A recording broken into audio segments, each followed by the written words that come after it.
Cascadia and the defense against usurpation of power, supremacy of the sovereign person, the states, and natural law. Introduction, the philosophy of anti-usurpation. The founding premise of Cascadia's constitutional order, as authored and envisioned by Ghost Liberty, is that government must remain the servant of the people, not their master. The system of Cascadia was designed to abolish the perennial problem that afflicts all republics, the slow, creeping usurpation of power by entrenched interests, bureaucracies, and executive authorities that gradually substitute their will for the will of the governed.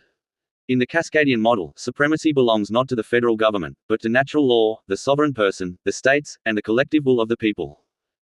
This inversion of traditional hierarchy defines Cascadia as one of the most radical yet disciplined experiments in self-governance conceived in modern constitutional theory.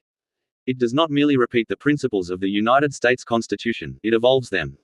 Cascadia corrects the structural defects that allowed centralization to metastasize in the United States by embedding legal, procedural, and philosophical constraints that make tyranny mathematically improbable and morally indefensible. At the heart of this system lies the doctrine of just naturalism, the belief that law originates in moral reality and universal rights rather than governmental decree. In Cascadia, power is derivative, authority is conditional, and sovereignty is permanent in the individual. Government is merely a contract of service, a revocable agency created for the protection of rights and the administration of justice. 2. The supremacy of natural law. The Cascadian Constitution proclaims that a law repugnant to natural or human rights is no law at all. This simple declaration overturns centuries of positivist jurisprudence by reasserting the classical natural law tradition of Aquinas, Locke, and Jefferson in a post-digital, technocratic age. The Cascadian model fuses Enlightenment humanism with cybernetic governance, ensuring that every act of law, policy, and algorithm remains subordinate to moral truth. Whereas most modern states claim supremacy for their constitutions, Cascadia's founding text subordinates itself to natural law, a moral order discoverable through reason and conscience, not granted by rulers or legislatures. This hierarchy establishes a triune structure of legitimacy. 1. Natural law, the universal principles of justice, liberty, and non-aggression that define the boundaries of moral governance. 2. The Constitution of Cascadia, a codified social contract designed to implement those principles in institutional form. 3. The government, a temporary agent, limited to executing the narrow duties delegated by the people and subject to revocation upon any breach of trust. Every official act in Cascadia must cite its constitutional authority and demonstrate compliance with natural law. Failure to do so renders that act ultra vires, beyond lawful power, and immediately void. In other words, Cascadia's constitutional structure is self-cleaning. It carries within it the capacity for legal self-correction through natural jurisprudence, public review, and judicial nullification. Moreover, all branches of the Cascadian government are explicitly liable under civil and criminal law for any violation of natural rights. There is no concept of governmental immunity or sovereign exception. The Constitution states plainly, the government retains no implicit or explicit immunity from civil or criminal liability. This provision ensures that no officer may commit injustice under the cloak of authority. The law binds the ruler and the ruled alike. 3. The Supremacy Clause reimagined, government as servant, not master. The Supremacy Clause in the Cascadian Constitution differs profoundly from that of the United States. While the U.S. clause elevates federal law above state and local authority, Cascadia's clause limits supremacy to laws made in pursuance of the Constitution and consistent with natural law. Supremacy therefore belongs not to the government, but to the moral order and the sovereign will of the people. This principle is enshrined in Article 1, Section 0, where the Constitution states that the federal government of Cascadia shall be directly enforceable before all courts of Cascadia, only insofar as its acts conform to natural and constitutional limits. Any statute or regulation that violates natural rights is deemed eternally null and void. Furthermore, Cascadia explicitly prohibits the enforcement of unconstitutional acts. Public servants are legally required to refuse any order or law that infringes upon unalienable rights, and to actively defend citizens against such violations. This transforms every civil servant into a guardian of liberty rather than an instrument of coercion. It also decentralizes constitutional enforcement, empowering every individual, not just courts, to recognize and resist unlawful power. The supremacy of the individual thus becomes the living enforcement mechanism of the Constitution. The people are not passive subjects of governance, they are active custodians of it. IV. Federalism as a compact of equals. In Cascadia, federalism is not a top-down hierarchy but a horizontal covenant among sovereign states and persons. The federal union exists only as an agent of delegated authority, and that delegation can be rescinded at any time by the states or the people. Each state retains the inherent right to judge for itself whether the federal government has exceeded its constitutional powers. This compact theory, reminiscent of Jefferson's Kentucky resolutions, is enshrined in multiple provisions. Article 6, Section 5, each state has a natural power to nullify of their own authority all assumptions of power by others within their limits. Article 6, Section 6, the state legislatures are empowered to veto the federal legislature. Any provision of law or regulation of Cascadia may be repealed by the several states, when 2/3 of the several states approve resolutions for this purpose. This dual mechanism, nullification and repeal, ensures that no federal encroachment can persist if the states and the people stand united against it. Power, therefore, circulates laterally through the federal structure rather than vertically descending from a central throne. Cascadia's compact theory also recognizes the sovereignty of the individual within the federation. Citizenship in Cascadia begins with personhood, not government approval. Individuals are considered sovereign persons, capable of entering or exiting compacts voluntarily, provided they respect the equal rights of others. Thus, the state exists not to command obedience but to coordinate cooperation among equals. V. The people's right of nullification and resistance. Perhaps the most striking feature of Cascadia's anti-usurpation framework is its recognition of the right of resistance, the ultimate expression of popular sovereignty. The Constitution declares, "Greater than everyone shall possess the right to resist any law or order given by the public administration, if the person reasonably believes the law or order to be in opposition to the will of the people or that which infringes on their rights." This clause legalizes civil disobedience, non-cooperation, and even armed resistance against tyranny. The right of revolution, once reserved as a moral principle in the Declaration of Independence, becomes a juridical principle in Cascadian law. It transforms rebellion from treason into a duty when government violates its constitutional mandate. Resistance is not left to chaos or impulse, it is organized through structured, lawful means. Citizens may initiate referenda to veto laws, recall officials, and dissolve agencies. They may form citizens' tribunals to adjudicate grievances and issue injunctions. They may also invoke the right of the sheriff and the civic militia clause to repel unlawful enforcement actions. Cascadia thus institutionalizes the right of self-defense at every level, personal, municipal, and state. Tyranny cannot consolidate when every citizen is both a stakeholder and a sentinel.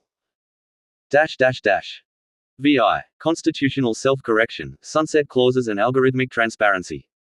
Ghost Liberty designed Cascadia's institutions to be cybernetically self-correcting.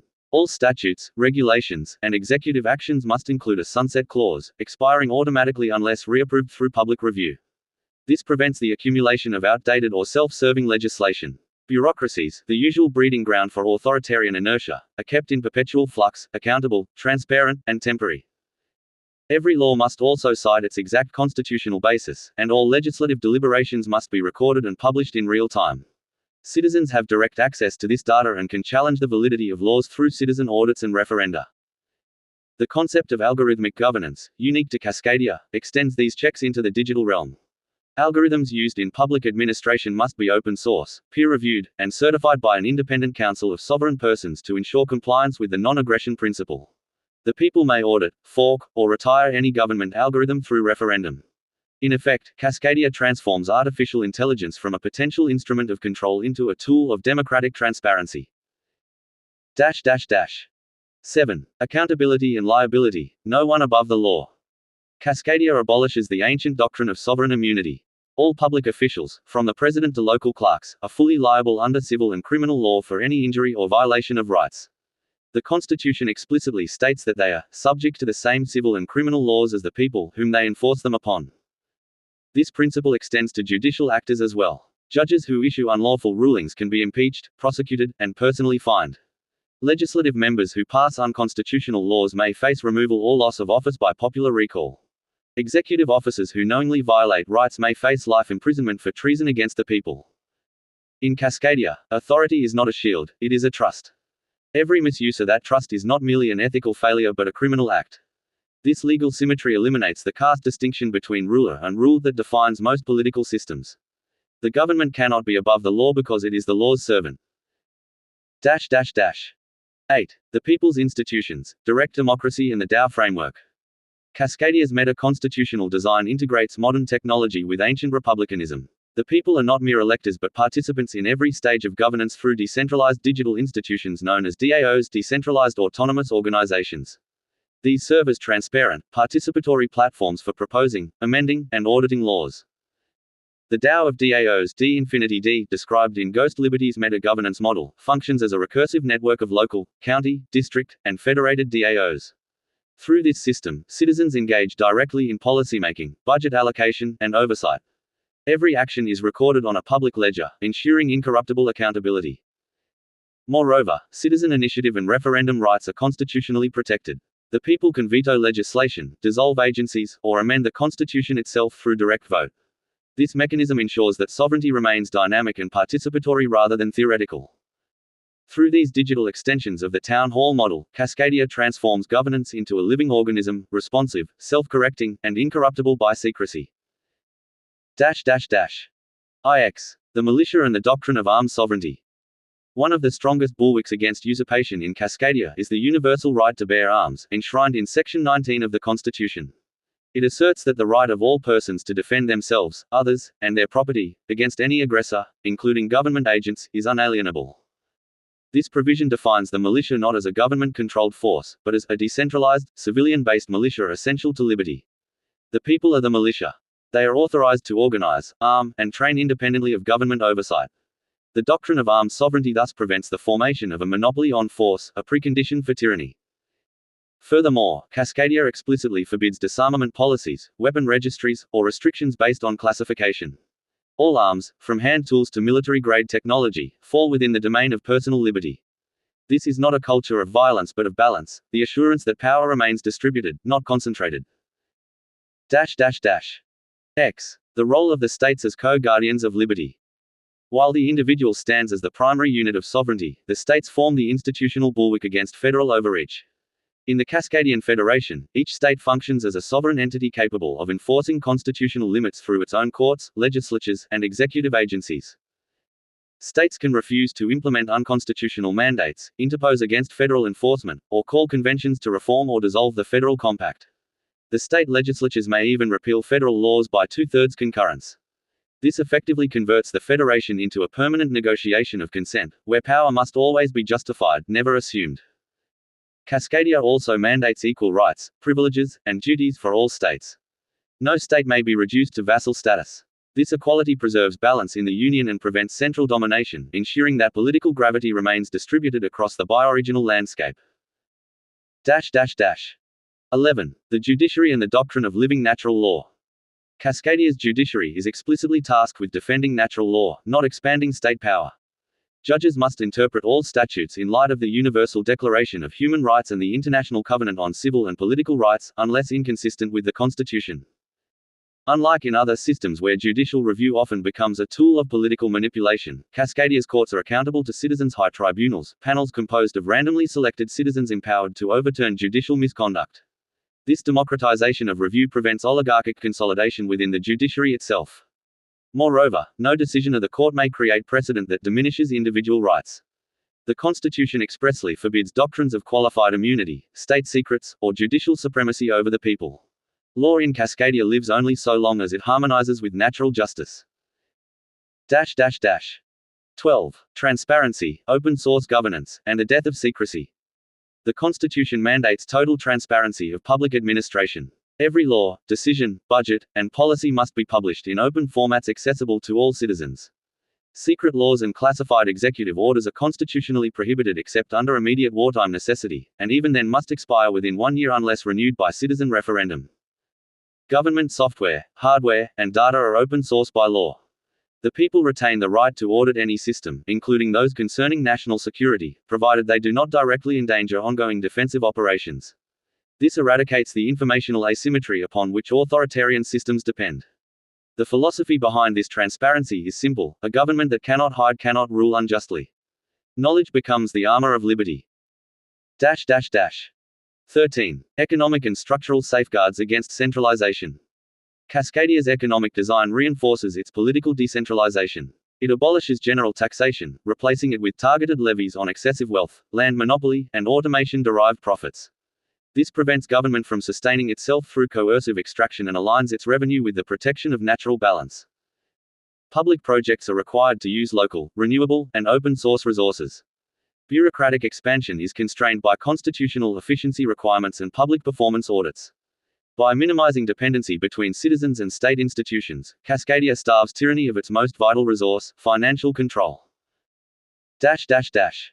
14. The people as the living supremacy.